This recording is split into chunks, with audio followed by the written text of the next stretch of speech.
legislada y regulada por el Ejecutivo del impuesto, se crea una obligación tributaria y a su vez el fisco adquiere el derecho de exigir el importe y tomar las medidas correspondientes para una eficiente recaudación. Una consecuencia inmediata de la creación del impuesto es un beneficio por parte del erario, los cuales son los servicios públicos. Los impuestos son de carácter general, esto quiere decir que nadie está exento a ellos y son destinados a una colectividad. A partir de ello surgen los efectos de las contribuciones, los cuales se clasifican en negativos y positivos, o bien en el pago o no de estos. En los negativos encontramos la evasión y el fraude fiscal como rechazo tributario, es decir, que no se cumple la obligación, y una tercera que es la remoción como caso de inactividad por fuentes generadoras de ingreso, por abstención no sancionada ni controlable, es decir, que no se tienen los ingresos y no se puede pagar. Esto es negativo para el fisco porque no se recauda el dinero y no se cubre el gasto público. Hablaremos de la evasión fiscal y el fraude fiscal.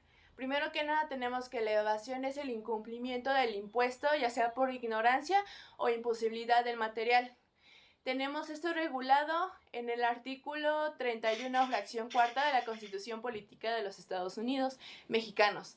Por otro lado, tenemos lo que es el fraude fiscal, que se caracteriza por el accionar del sujeto pasivo, que lleva a cabo una serie de maquinaciones, artificios y falacias, con el deliberado propósito de eludir las prestaciones fiscales. Ahora bien, para facilitar un poco el entendimiento del tema de evasión y fraude fiscal, les daremos un ejemplo.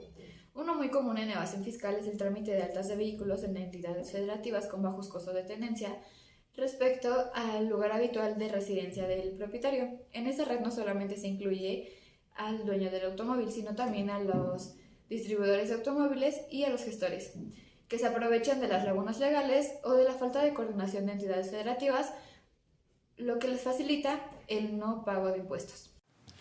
Es importante mencionar que el Código Fiscal de la Federación establece que la evasión fiscal y el fraude fiscal son cuestiones similares. El artículo 108 tipifica este tipo de delitos. También establece que el contribuyente que haya evadido sus obligaciones fiscales, pues podrá ser sujeto a prisión que va desde los 3 meses hasta los 9 años. Esto pues va a depender de la cantidad económica que la autoridad fiscal considere que fue evadida al fisco.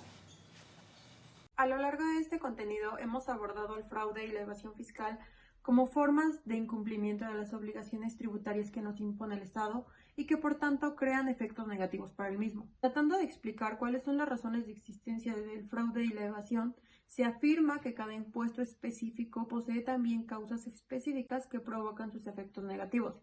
Sin embargo, se abordan 3 razones generales para que los contribuyentes se inclinen a eludir el cumplimiento de la obligación tributaria, las cuales son: las altas tasas impositivas frente a la capacidad económica de la población que tributa, la inmoralidad administrativa y la falta de conciencia ciudadana.